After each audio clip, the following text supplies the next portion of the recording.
And a pleasant Friday to you. Welcome to Lone Star Park at Grand Prairie. We are fast on the main track, good again on the turf course. Thankfully, we are on the turf. Alongside Rodney Nelson, I'm Jim Byers. It rained a little midweek here, and it actually spit a little rain at us about 3 or 3:30 this afternoon, but it looked a little angry off to the east, but I think we just caught the edge of it, and now hopefully it's gone because we missed a lot of turf racing earlier in the meet, and we need to keep those races on turf. That's but right. It looks like it should be a nice night. Everybody loves turf racing, right? Oh, yeah. It's nice to run on the grass, and I think we'll have a good weekend here and hopefully avoid all the rain today, and it's going to clear up this weekend, Yeah. I think. Weekend weather is going to be great. 8 tonight. We've got 9 race cards tomorrow and Sunday. 1:35 Central Time starts for those. We're here an hour to post every day, every race day, to analyze the races and make our selections. So let's go ahead and start taking a look at today's activities. Boy, that's a nice shirt that Dave Appleton Dave said it was too big, though, so I'm going to have an extra polo shirt. Okay. Sweet. Every once in a while we get gifts on this show, right? That's awesome. Yeah. Well, you got a Rolando Almanza jacket one That's time. right. I got a didn't you? couple polo shirts, Rolando Polo Almanza. shirts, yeah. And the rumor is he's going to be back this fall, Really? right here at Lone Star. He went to Michigan last year and Yeah. took the year off or something. But anyway, that's Rodney neither here gets a nor lot there. of That's swag. quarter horses. Let's talk about these Yeah. thoroughbreds tonight, right? Let's take a look. 8 races. First race, 6 furlongs, first level allowance. We're all picking Mikel W. Oh, no, we're not. I'm sorry. You're not. I'm not. I'll go a different way. I thought I was looking at a different race where you had the number 2 picked. You like Turn North. He is coming off a really nice win over this track. I just happen to be a big Mikel W. fan, but I think it's down to those two. Yeah, I thought it was a toss-up between these two. I went with Turn North because of the hot riding of Ramon Vasquez. He put together 4 wins Sunday. So this is the next race day from that Sunday. Hopefully he can put a good one on today on Turn North. But, this horse has hit the board in every start so far this year. A couple wins, some seconds, some thirds out there. So, the horse definitely knows where the wire is and knows how to get up there close. 3 starts back, this horse was a second-place runner in a stakes race down at Sam Houston. A lot of those races coming at the 6 furlong distance as well. I think there's a lot to like about Turn North. And then I got Mikel W. as my second choice. Another horse. This horse has got a lot of speed. He's going to get out there and run quick toward the front, I believe. And then I got the 3 Chivalrous as my third choice. Looking back through those past few races, it's not anything to get super excited about. But, the horse did post a bullet workout back on the 27th of April. If anyone's going to beat the rest of them, I think it could be the 3. Yeah, I might have overstated it a little when I said it was just down to the 2 and the 6. Chivalrous is a horse that can run fresh. He did win his career debut back in October. That's the ultimate running well fresh.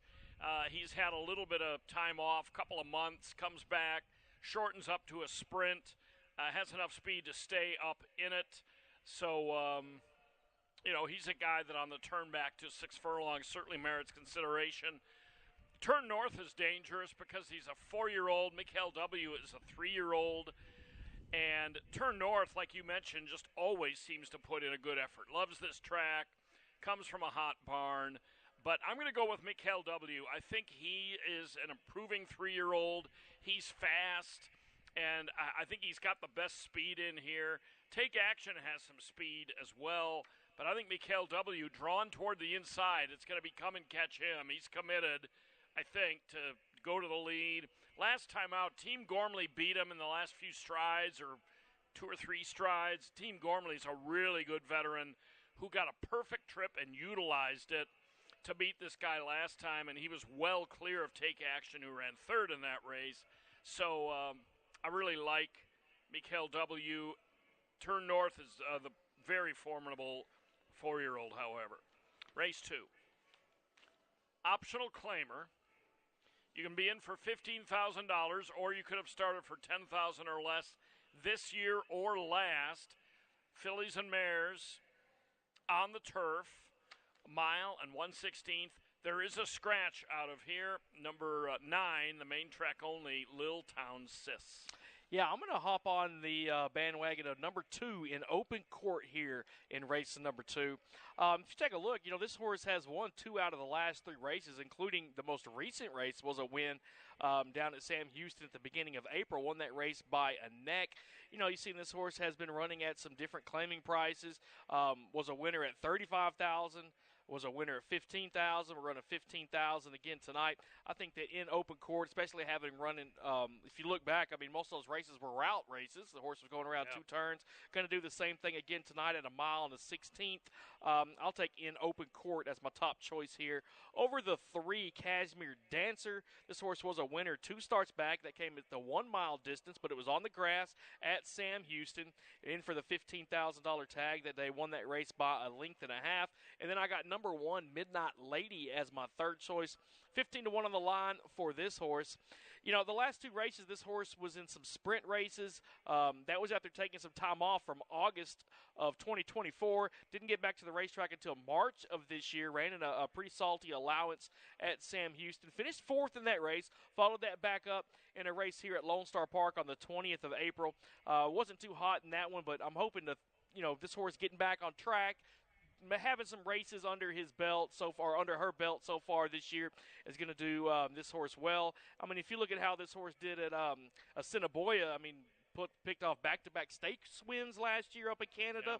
Yeah. We'll see if Midnight Lady can't get the job done or at least have a respectable run at some pretty decent odds tonight. Yeah, I think you'll get a square price for her on the stretch out. I'm going with the 4, Mission Bell. Abel Ramirez Rodriguez claimed this horse for $15,000 out of her last start. It was a rained off the turf affair. They kept her in there. The previous conditions did, and she was 4-1. And against some of these, San Mateo Cat, Cashmere Dancer among them, and just didn't run really at all. She was laying up a couple of lengths off the pace and then just completely stopped. But the race before that, down at Houston, was on the turf, and she won it. I think she's eligible, being back on the turf tonight, to run more like her form last year when she was a $20,000 claimer. And this race is that optional $15,000 claimer, $10,000 starter allowance. The Ramirez Rodriguez barn, very good first off the claim, as Broberg was when Abel was his assistant. I just think this mare might be able to hark back to some of her performances last year and gets back on turf, and I'm going to toss those last 2 main track races, which were kind of fiascos. I agree on in open court. She comes off a win a month ago in her last start. My third pick, San Mateo Cat, got up and won late. Was very game on the rail last time and just got up and won in a rained off the turf mile here. I don't know if she can do that again. She's going to have to switch surfaces to do it. But I like mares that get hot. On to the third. Texas bred fillies and mares, 3 and up. 5.5 furlong is the distance. Scratch, the 5, Doc's Delight. One of 2 Mindy Willises in here. She does have Gold Miracle, the first-time starter, still in. This could be a very heavy favorite race with Songery. So far, I've seen Rick's picks, and I've seen your pick for this race and mine. I don't know who Dave's picking, but we're all on Songery, and she's really one of the few in here that has form you can really get your hands around. Yeah, and Songery's taking a class drop here from those maiden races into this maiden claiming for $7,500. That's a pretty big drop there. Makes the surface change from last time on the turf, goes back to the dirt today. Songery, I think this horse can have a good run. Now, I'm taking this first-time starter, Gold Miracle, on the outside as my second choice here. Looking through this field, I didn't see a lot that excited me. I look at the most recent races a lot to see what kind of form they're in, and a lot of these horses were beaten by double digits or close to it. Even some at this level as well. So I kind of look at a different way. Give me the first-time starter. Stuart Elliott gets aboard this horse today. Maybe she's going to fire out of the gate and try to lead it all the way around. But I'll take a shot on the 8. And then I got number 6. Along Came Thunder, 15-1 on the line for my third choice. The last 2 races, this horse ran third in both of them. For the $10,000 tag, 2 starts back, this horse went around 2 turns at Sam Houston. Ran a respectable third in that one, just missed by half a length. Last time out, this horse ran third again, but was beaten by over 10. So it was only a 5-horse field that day, but that was a pretty big margin of defeat there. But still was 6.5 in front of that fourth-place runner. So we'll see what happens. I got it 286 here in race number 3. Back on April 27th, at Along Came Thunder race, they were really spread out. The winner won by 2 3/4. The runner-up was 8 lengths clear of Along Came Thunder, who was more than 6 lengths clear of the fourth-place finisher. I'm going with Songery as well. One thing about the Asmussen barn, they have a good knack of when to drop. If you look at the stats, if you're reading the form, they have some extra stats that go back a year or so. And he's a 20% winner, considerably better than his current win percentage, although Steve's won at 20% a lot in the past, when he drops from a maiden special weight, as this filly is, down into a maiden claimer. So anytime you get up in that 20% win range, that's a really good winning percentage. And so when they decide that, they've seen enough of a filly in maiden special weights and drop her, they do really well usually. She's going to be an absurdly low price. The thing that worries me a little about her is she doesn't have really any early speed. Last time she did sit kind of close to the lead on the turf, but on the dirt, she's never really shown much speed, except really in 1 out, 3 outs ago. And 2 outings ago, she was 1-5 and ran 4th. So they obviously thought she was the only filly in that race. Now, that has nothing to do really with tonight, but it still kind of lingers in the back of my mind. The history is she's taken a lot of money in the wagering and never really has performed very well. Now, but the drop, I think, is going to help. The drop's going to help a lot, probably. Classy Rose Chrome, I thought you might be on her a little bit. You got her 4th. J.R. Caldwell, blinkers on. That's a good maneuver statistically for him, but she needs considerable improvement. On to race number 4. This is an interesting race. Not only is it a good field of hard-knocking sprinters, but it's at a very abbreviated 4.5 furlong distance. Claiming event, $5,000 the tag. Grapnel profiles as a pretty solid favorite, and I think we're all taking him, but still, short race, good sprint. Got some quickies in here. Yeah, I'll take Grapnel. This horse was a winner earlier this year. That was the last time this horse was in for a claiming price. Was in for $10,000 that day. Drops down here to $5,000. Those last 2 races were allowance races for Grapnel. Was well beaten in both of those. But once again, I'm getting the hot jockey and Ramon Vasquez. I like to see him aboard. Austin Gustafson, the trainer. He can definitely send out some horses that can win, no doubt about it. He's got the 6 in here as well with David Cabrera aboard. But I went with number 5, Grapnel. I think this is the horse to beat here in race number 4. I've got the number 1, Atris, as my second choice here. This horse is making a drop, was, in for a much higher claiming price last time and pretty much every race before that. You see this horse had a string of them in Louisiana at the fairgrounds, was at Churchill Downs last year as well. The horse did all right at the fairgrounds, had an on-the-board finish of 4th as well down there in New Orleans. But I think this horse coming here to Texas might run well. I mean, if you look at how this horse has performed here at Lone Star Park, it's hit the board in 6 of 8 with 3 wins. So maybe the horse likes the course here. Going really short today, 4.5 furlongs. I think this horse might run well. Then I got number 7, Play Rule. This is a horse that we see in the fall during the quarter horse season. This horse came out and won a claiming stakes trial last year out. Year before, this horse was in some of those, they call it the Battle of the Breeds. We have thoroughbreds and quarter horses in there. This horse did fairly well down at the Gillespie County Fairgrounds this year. Picked up a big win by 6.5 there. The horse has performed well out here at Lone Star Park as well with 4 wins. 4.5 furlongs. What is that, like 900 yards, 990 or something like that? So, going 870 where this horse can win. Just a little bit on tonight. I think a little bit longer tonight. I think we're going to see Play Rule get out there and run pretty fast, at least running hard down the track. Last time out, this horse showed it. The horse was out there toward the front most of the way around, but race just got him. 5.5 was way too long, I think, for Play Rule. So let's shorten it up 1/8 of a mile and see if this horse can't get up there and hit the board. So I got it 5-1-7 here in race number 4. He definitely likes it short. A lot of them do in here. Grapnel to me, just on Beyer Figs, overall performance, he doesn't necessarily relish a wet track. although he does have 2 wins over wet surfaces, but he's caught sealed tracks each of his last 2 races in allowance company, and he fair to Midland, let's say.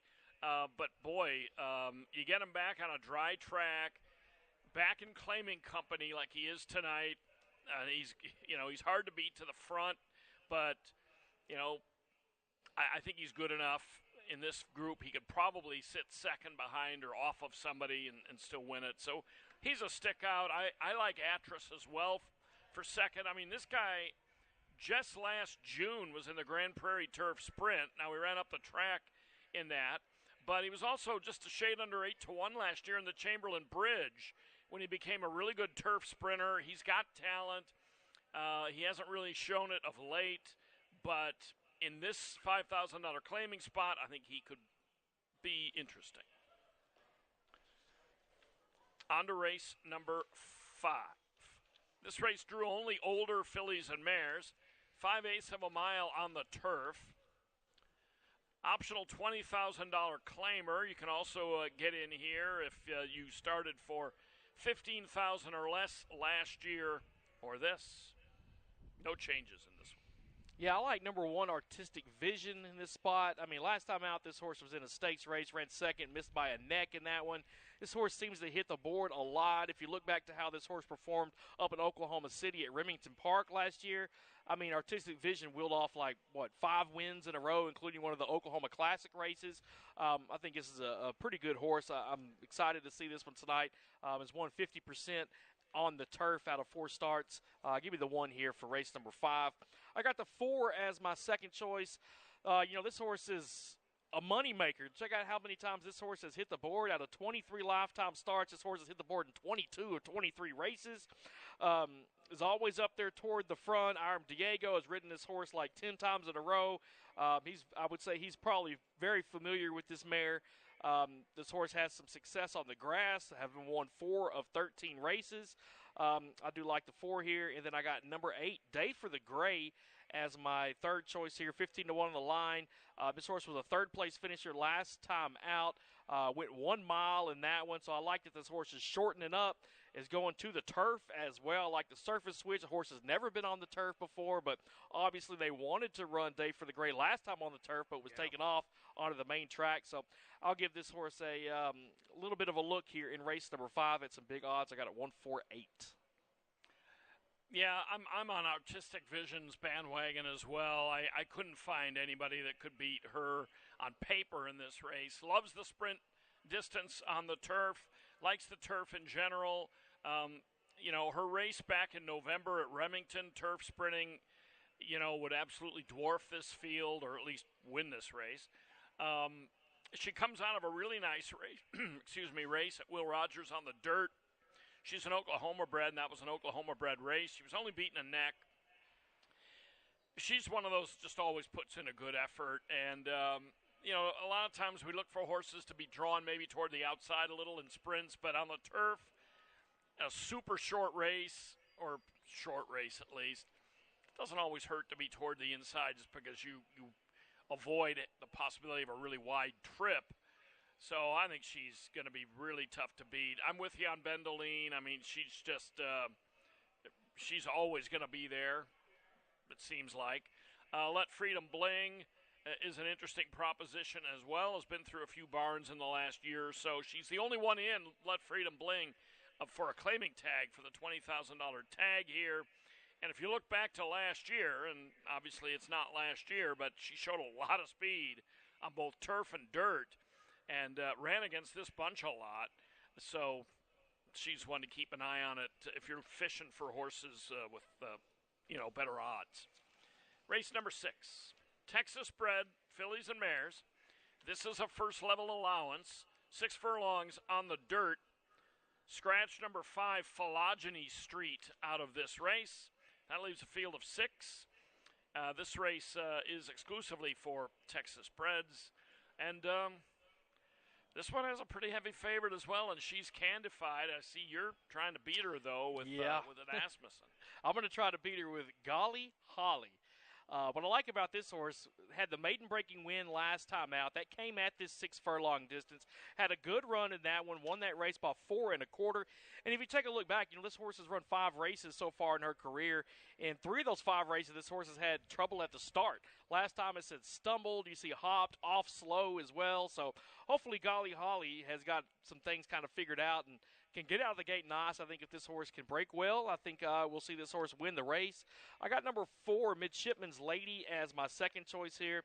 This horse shows a lot of speed in these races, has been competing at this level in like the last 5 or 6 races. Does have one race under her belt right here at Lone Star Park this year, although that did come on the turf and was a route race at 1 mile. I like how this horse is coming off of 2 longer races, drops in here for this sprint. I think Midshipman's Lady might be ready to run. And then I got She's Candified as my third choice. This is a very good horse.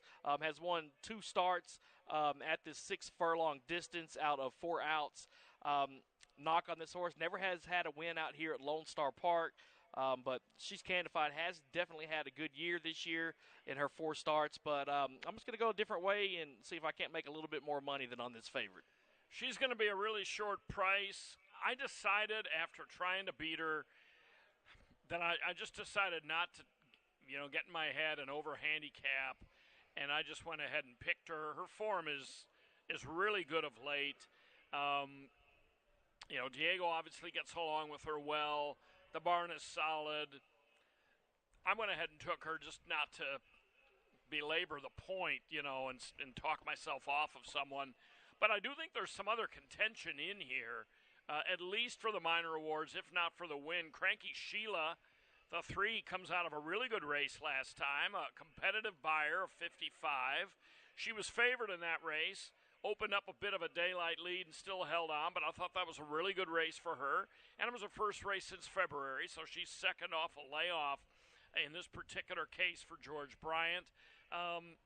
Availing on the outside, another one that, a little like Bendeline, maybe not quite as close as Bendeline gets to the win, but another one that hits the board almost every time. So I would not totally dismiss Availing out there. I mean, she doesn't win much, and then, Golly Holly, again, you got Asmussen and Elliott, you got her coming off a win. It was at Houston, but she's worked, quickly just the other day, 3/8 of a mile here. So she's another one that if you ignore her, it's at your own risk. So on to the 7th.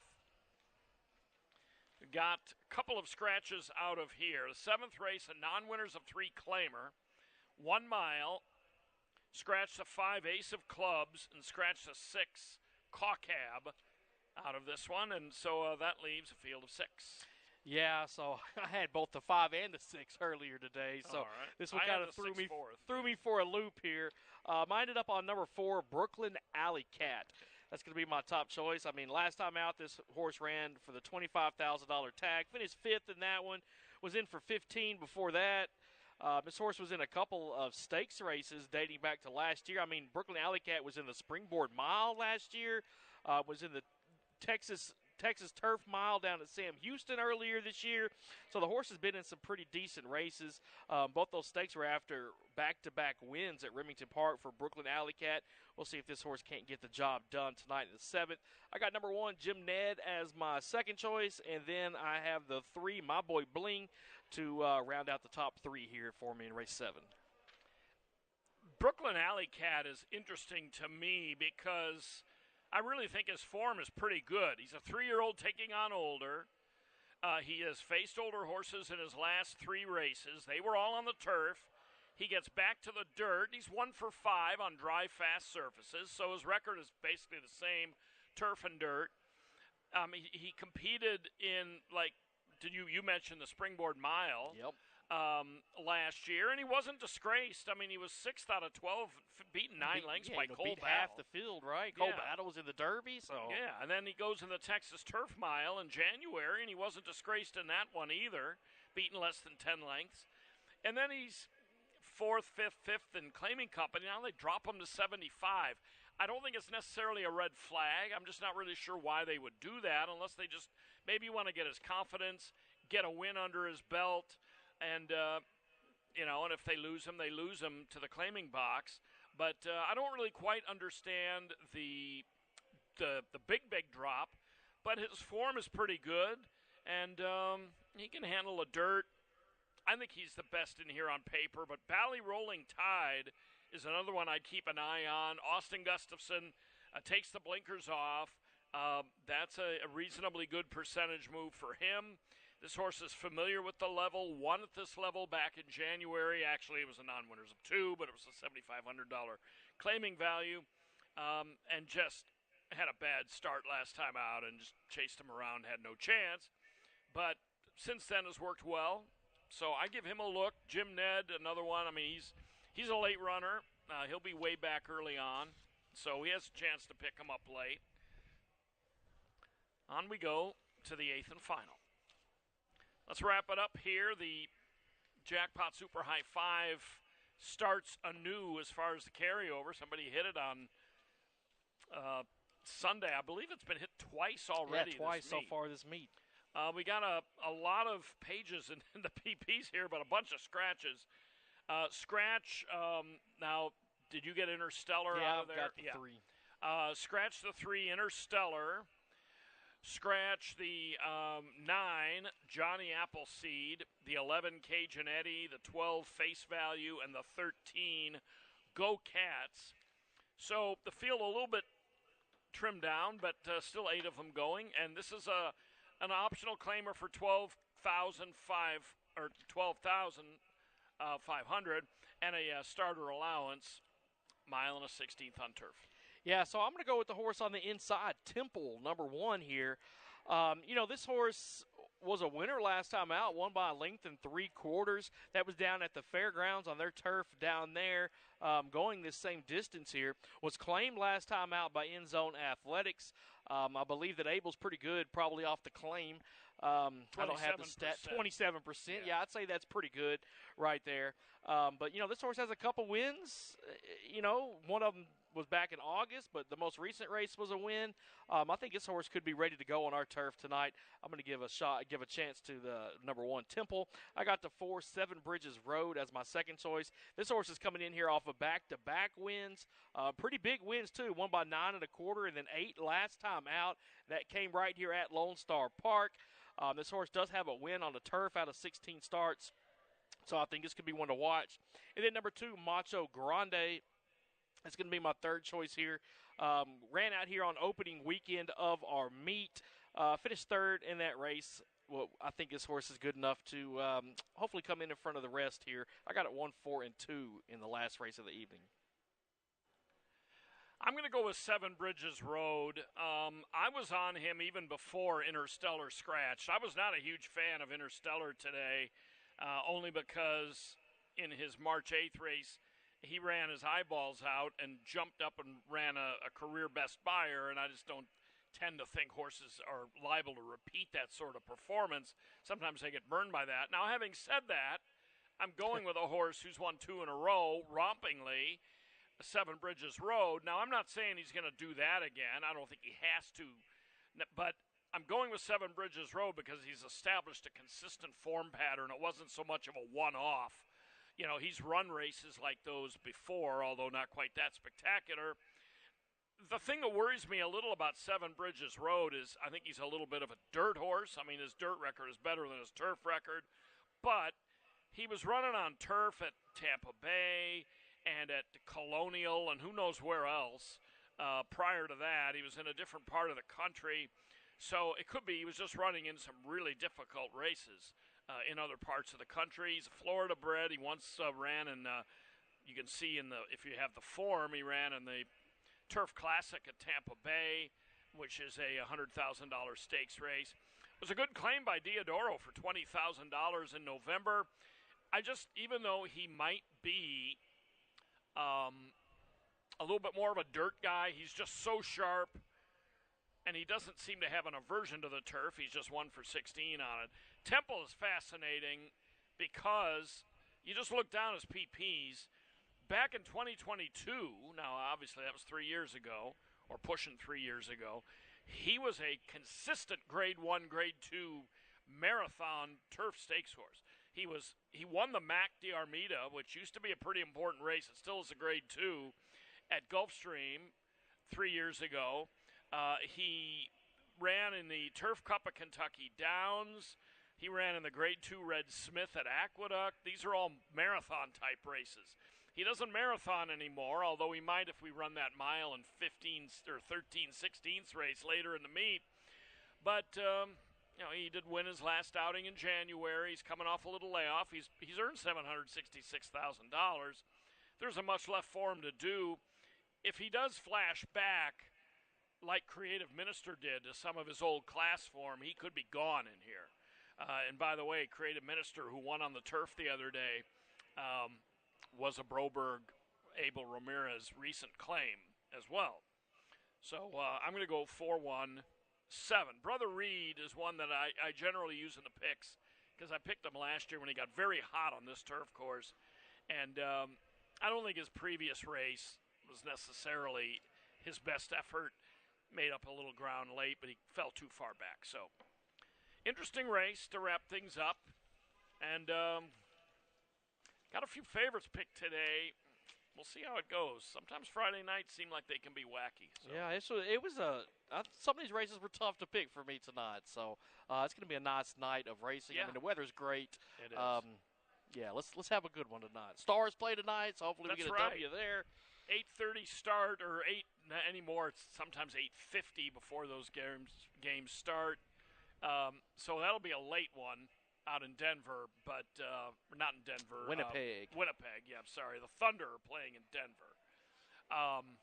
But yeah, a little bit later start for the Stars. I think I'm going to record them and catch them when I get home. That's what I'm going to try to. I already set the DVR to record them, and hopefully I can avoid the game until I get to the house tonight. And I'm going to watch the Thunder, I think, live, and after they're done, I'll go to the Stars. All right.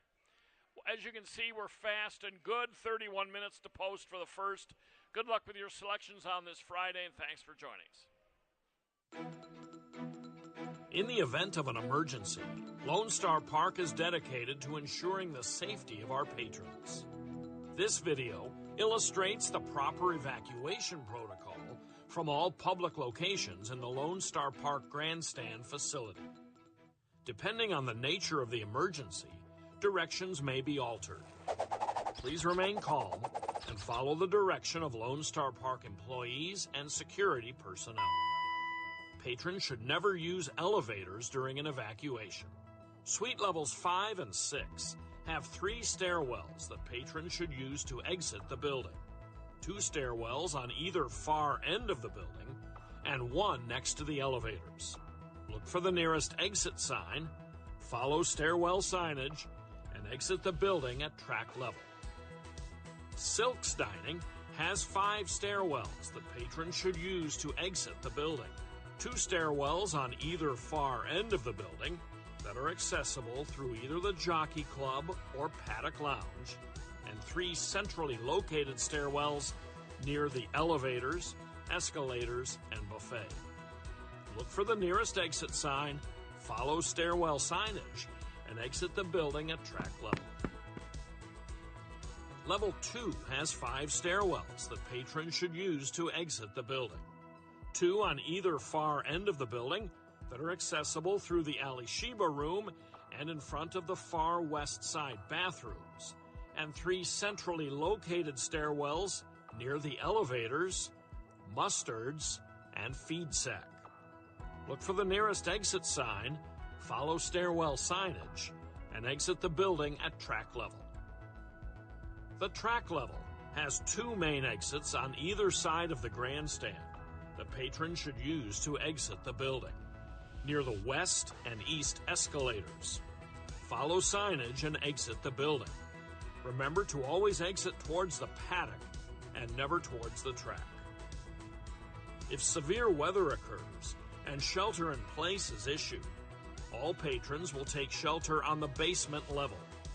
The grandstand has 2 stairwells on either far end of the building that extend to all floors.